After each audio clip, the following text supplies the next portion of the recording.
राधे राधे बच्चों, कैसे हैं आप लोग। हम अच्छे हैं बच्चों। आज मैं क्लास 4th में एक कविता है भक्ति नीत माधुरी, जिसमें कबीर दास जी, रहीम दास जी और सूरदास जी की लिखी हुई रचनाएं हैं और एक साथ इन रचनाओं को सम्मिलित करके बनाया गया है। तो आज मैं इसे आप लोगों को एक्सप्लेन करूंगी और कोशिश करूंगी कि आप लोगों के समझ में आ जाए। क्योंकि मैं ये वीडियो अपनी कुछ परेशानियों की वजह से काफ़ी लेट बना रही हूँ, तो इसके लिए मैं थोड़ा सा माफ़ी चाहूँगी बच्चों।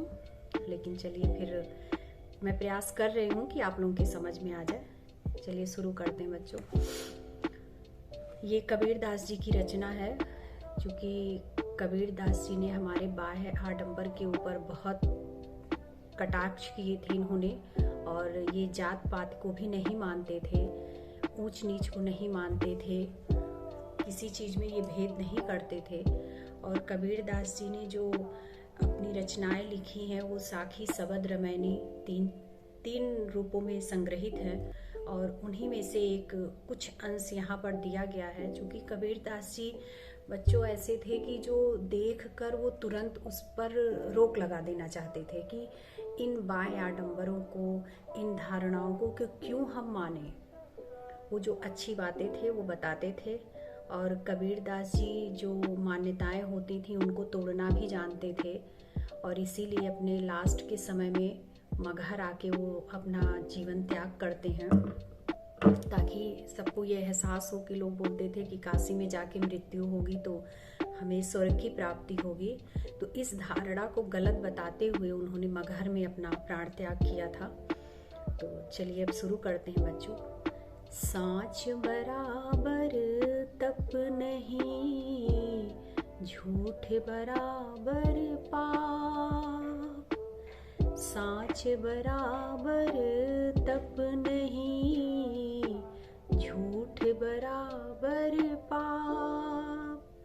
जाके हृदय सांच है, ताके हृदय आप कबीरा, ताके हृदय आप। वृक्ष कबहु नहीं फल भखे, नदी न संचय नीर। वृक्ष कबहु नहीं फल भखे, नदी न संचय नीर। परमार्थ की कारणी, साधुन धरा शरीर कबीरा, साधुन धरा शरीर। जहाँ ज्ञान तहाँ धर्म है, जहाँ झूठ तहाँ पाप। जहाँ ज्ञान तहाँ धर्म है, जहाँ झूठ तहाँ पाप।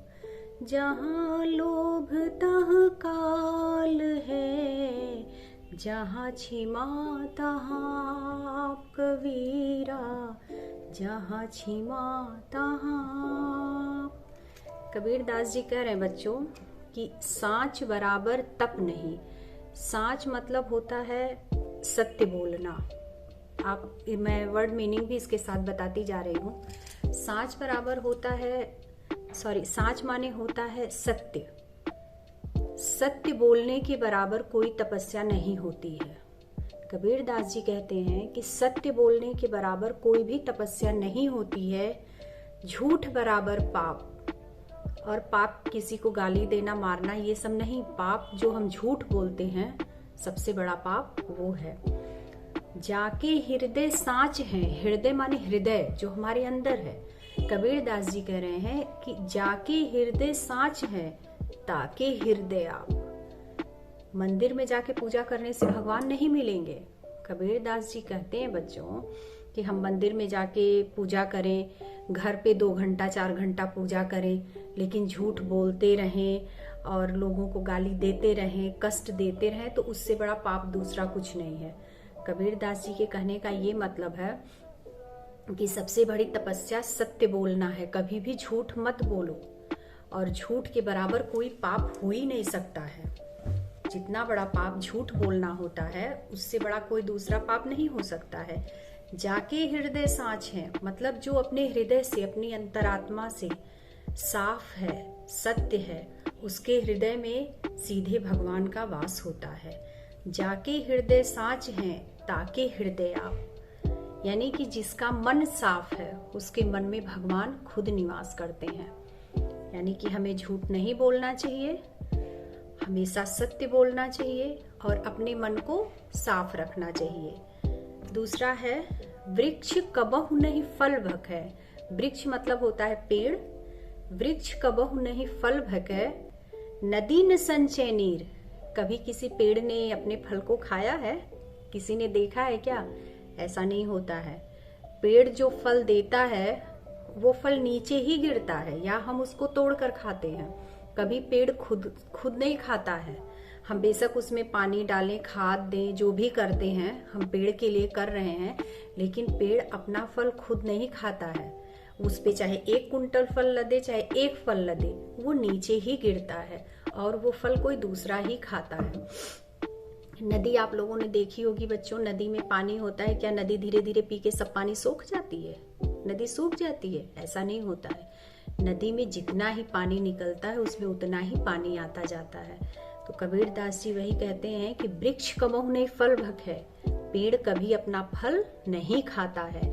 नदी न संचय नीर, नीर माने जल, नीर माने जल। नदी कभी भी अपना पानी नहीं पीती है, वो अपने लिए उपयोग में नहीं लाती है। परमारथ के कारणे, परमारथ मतलब होता है दूसरों की सेवा करना, दूसरों की सेवा करना, दूसरों की भलाई करना। परमारथ के कारणे साधुन धरा शरीर। भगवान खुद किसी की मदद करने नहीं आते हैं बच्चों, भगवान किसी के रूप में ही तुम्हारी मदद करते हैं। और तुमने देखा होगा जो साधु संत होते हैं, महात्मा लोग होते हैं, वो हमेशा दूसरों की मदद करते हैं। अपने लिए वो नहीं जीते हैं, अपने लिए कुछ भी वो नहीं रखते हैं। तो वही कबीरदास जी कहते हैं कि जैसे वृक्ष अपना फल खुद नहीं खाता है, नदी अपना जल खुद नहीं पीती है, उसी तरह से दूसरों की मदद करने के लिए प्रभु साधु के रूप में हमारे पास आते हैं, हमारे पास मिलते हैं। तो हमें हमेशा दूसरों के बारे में सोचना चाहिए, अपने बारे में नहीं सोचना चाहिए। जहाँ ज्ञान तहाँ धर्म है। कबीरदास जी कहते हैं कि सबसे बड़ा धर्म क्या होता है? ज्ञान होता है।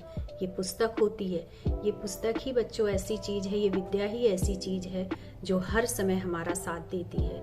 कभी ये गलत रास्ता हमको नहीं दिखाती है और ना ही ये हमारा साथ छोड़ती है। तो जहाँ ज्ञान तहाँ धर्म है। जहाँ आपके पास ज्ञान होगा, आपके अंदर विद्या होगी, आपको जानकारी होगी, तो आप सही गलत का निर्णय ले सकते हैं। क्या झूठ बोलना है पाप है, सत्य बोलना चाहिए, हमको चोरी नहीं करनी चाहिए, बड़ों को गाली नहीं देना चाहिए, ये सारी बातें आप कैसे जानेंगे? जब आपके अंदर जानकारी आएगी, आप स्कूल जाएंगे, आप ज्ञान लेंगे, किसी अच्छे व्यक्ति के संगत में जाएंगे, तभी ये सारी चीजें आपको पता चलेंगी। तो इसीलिए कबीरदास जी कह रहे हैं कि जहाँ ज्ञान तहाँ धर्म है। साधु को देखा होगा आप लोगों ने, कभी कोई साधु किसी को गाली नहीं देते हैं, किसी की बुराई नहीं करते हैं, किसी के घर चोरी नहीं करते हैं। तो जब आपके अंदर ज्ञान आ जाएगा तो आप स्वतः ही जान जाएंगे कि क्या चीजें अच्छी हैं, क्या बुरी हैं, क्या हमको करना चाहिए और क्या चीज नहीं करनी चाहिए। जहाँ झूठ तहाँ पाप। जिस घर में झूठ बोला जाता है, जिस घर के लोग झूठ बोलते हैं, जो व्यक्ति झूठ बोलता है, सबसे बड़ा पापी वही इंसान होता है। भगवान की नजर में सबसे बड़ा गलत इंसान वही होता है जो झूठ बोलता है। जहाँ लोभ तहाँ काल। काल मतलब मृत्यु, मृत्यु को भी काल बोलते हैं। लोभ मीन्स लालच। कबीरदास जी कहते हैं कि जहाँ पे लालच होता है वहीं पे काल होता है। देखा होगा आप लोगों ने कि जमीन के थोड़े से टुकड़े के लिए भाई लोग आपस में लड़ गए, माँ बाप से लड़ गए, भाई बहन लड़ रहे हैं। तो इससे होता क्या है, वो उन्होंने उनको मारा, वो उनको पीटे, वो उनको किए। तो ये लालच से ही ये सारी चीजें जन्म होती हैं। तो जहाँ लोभ तहाँ काल, जहाँ पर लालच है वहां पर विनाश निश्चित है। जहाँ क्षमा तहाँ आप। क्षमा मतलब होता है माफ करना। क्षमा मतलब माफ करना। कोई गलती कर रहा है तो उसको माफ करना सीखो। जो माफ करता है किसी की गलतियों को, उसी के अंदर प्रभु निवास करते हैं और भगवान मिलते भी हैं। जहाँ क्षमा तहाँ आप। जहाँ पर क्षमा है वहां पर भगवान है। कितनी अच्छी अच्छी बातें कबीरदास जी ने बताई हैं और जो बहुत ही सच हैं, जिसे अगर हम स्वीकार करें तो शायद हमारा जीवन बदल सकता है। लेकिन हम लोग उस चीज़ को एक्सेप्ट नहीं कर पाते हैं। कितने अच्छे ढंग से उन्होंने इन सारी बातों को बताया है कि सत्य के बराबर कोई तपस्या नहीं हो सकती है, झूठ के बराबर कोई पाप नहीं होता है, और जिसका मन साफ है, जिसका हृदय साफ है, उसके अंदर भगवान स्वयं निवास करते हैं, वो खुद ही आते हैं। वृक्ष कबहू नहीं फल भखे, पेड़ कभी भी अपना फल खुद से नहीं खाता है, नदी अपना जल खुद नहीं पीती है, और भगवान दूसरों की मदद करने के लिए साधु को अपने रूप में भेजते हैं कि साधु संत जाएंगे और वो लोगों की मदद करेंगे। जहाँ ज्ञान तहाँ धर्म है, जहाँ पर विद्या है, जहाँ ज्ञान है, जहाँ अच्छे लोगों का साथ है, वहाँ पर धर्म की बातें होती हैं, सत्य और गलत की बातें होती हैं, झूठ और सत्य की बात होती है, पाप की बात होती है। सारी चीज़ें वहाँ पे आपके दिमाग में रहती हैं कि क्या गलत है और क्या सही है। और जहाँ झूठ बोला जाता है उससे बड़ा पाप और कुछ हो ही नहीं सकता है बच्चों। जहाँ लोभ तहाँ काल, जहाँ लालच है वहाँ पर विनाश निश्चित ही होना है। और जो लोग क्षमा करना सीखते हैं, जानते हैं, उनका हृदय पूरी तरह से साफ होता है और भगवान उनके हृदय में निवास करते हैं। तो मैंने प्रयास किया है बच्चों कि मैं इसे समझाऊं। मुझे नहीं पता है कि मैंने कितने अच्छे से समझाया है, आपको कितना समझ में आ रहा है। तो फिर प्रयास करेंगे, अगर नहीं समझ में आएगा तो। तब तक के लिए बच्चों राधे राधे।